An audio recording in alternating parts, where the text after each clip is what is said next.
Welcome to HackAware. Today, we need to talk about something that's expanding incredibly fast across Sri Lanka, and that's Max App Media.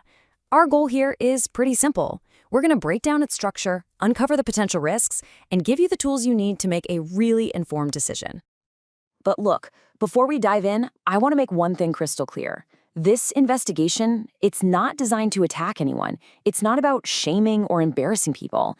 It's built on one core idea: to give you information that can protect you, your family, and your community from what could be serious harm. So right now, I'm speaking to two groups of people. If you're on the fence, thinking about putting money into Max App Media, please, just hear us out first. And if you've already invested, I know this can be really uncomfortable. I get it. You've put your money and your trust into this. All we're asking for is an open mind as we walk through the patterns we found. So, let's start by looking at this from your perspective. Let's acknowledge what you're probably seeing and feeling right now, because to pretend otherwise would just be insulting your intelligence. All of this is happening. Yes, people are getting paid. We've all seen the branded t-shirts, the big community events, the physical gifts being handed out. You probably know someone, a friend or a family member, who is making money from this as we speak. We are not disputing any of that. But, and this is critical, here's the truth we've seen play out time and time again. Now, what's so interesting about this is the paradox it presents. The exact moment a scheme feels the safest, when the money is flowing and it's growing like crazy, is actually its most dangerous and critical phase. This is the point where all doubt seems to vanish, and the potential for massive losses skyrockets. To really get this, let's look back at a case from history. To see exactly how this pattern works in the real world, let's talk about OneCoin. It was this massive global operation that, for a while there, looked completely unstoppable, completely legitimate. At its peak, millions of people were earning money from OneCoin. They were holding these huge events, giving out all kinds of rewards, and they had a community that would fiercely defend it against any criticism. The belief was simple, right? Hey, I'm getting paid, so it has to be real. Or the other one, it's just way too big to be a fake. But the whole system, the entire engine, ran on just one thing: a constant, non-stop stream of new money from new members. And the moment that growth slowed down, it didn't decline gracefully. It just stopped, all at once. So here's the most important takeaway. The lesson from OneCoin and so many others just like it is that the appearance of success is no guarantee of safety. A huge user base, splashy public events, even doing charitable things. None of that proves the business model is actually sustainable. Okay, so with that history in mind, we're going to do exactly what investigators and regulators do. We're going to lay out the globally recognized red flags of these kinds of financial schemes, and we're going to place them right next to Max App Media's model.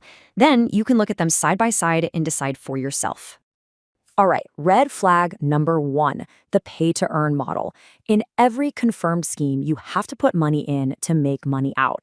And the more you put in, the more you can supposedly earn. Now let's look at Max App Media. We see that users have to recharge funds to even participate. The earnings are tied to these things called M levels. And to get to a higher level, well, you have to deposit more money. The reward is tied directly to how much capital you put in, not to any real productive work. Second thing, let's talk about the returns. These schemes almost always promise guaranteed, totally predictable returns. They show you exactly what you'll earn, which removes all the risk and uncertainty of a real-world business. Max App Media's model does exactly this by showing your earnings in advance, and those returns scale perfectly with how much you deposit. But here's the thing, that kind of predictability without a clear, transparent source of outside revenue is a massive warning sign. Red flag number 3 is all about how it grows, through recruitment. In systems that have pyramid-like structures, the entire thing relies on constantly bringing in new people. Now, to be fair, referral marketing by itself isn't illegal, but when you mix it with deposit-based earnings, it becomes incredibly dangerous. Max App Media has a very prominent referral reward system and heavily encourages team growth. So the big question becomes, what happens if that growth ever stops? And that brings us to our 4th red flag: using physical gifts and public charity to build trust. It's a psychological thing, right? People trust what they can see and touch. When your friend gets a brand new phone or you see aid being given to a community, it feels real, it feels legitimate. It's very effective at silencing doubt. We see Max App Media tying physical gifts to performance and widely sharing its public aid activities. Now, these actions are great for building loyalty, but they still don't answer the fundamental question: where is the money actually being generated from in a sustainable way? Okay, so let's bring this all back home. Let's talk about why this specific model is so incredibly high risk for Sri Lanka, especially right now, given the current economic climate.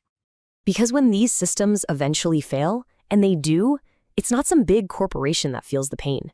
It's families. It's everyday people who might have used their life savings or even taken out loans, just hoping for a little bit of stable income. The damage goes way beyond just the money.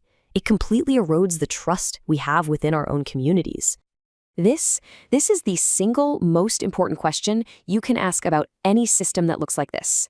If the money coming in from new users is what's being used to pay the existing users, what is the plan for the day that recruitment inevitably slows down? The survival of the entire structure hinges on the answer to this one question. The reason we're publishing this investigation right now is because waiting helps absolutely no one.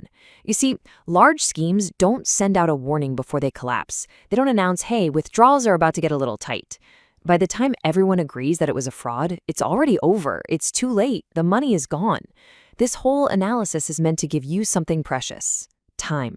Time to think critically.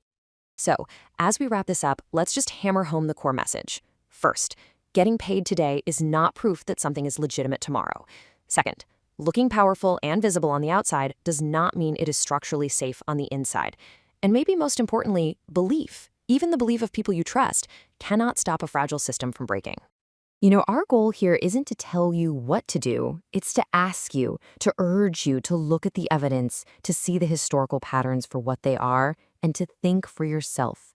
Use this information to protect yourself, and please share it with others so they can do the same. Thank you for taking the time to go through this investigation with us. Stay sharp, stay safe, stay hack-aware.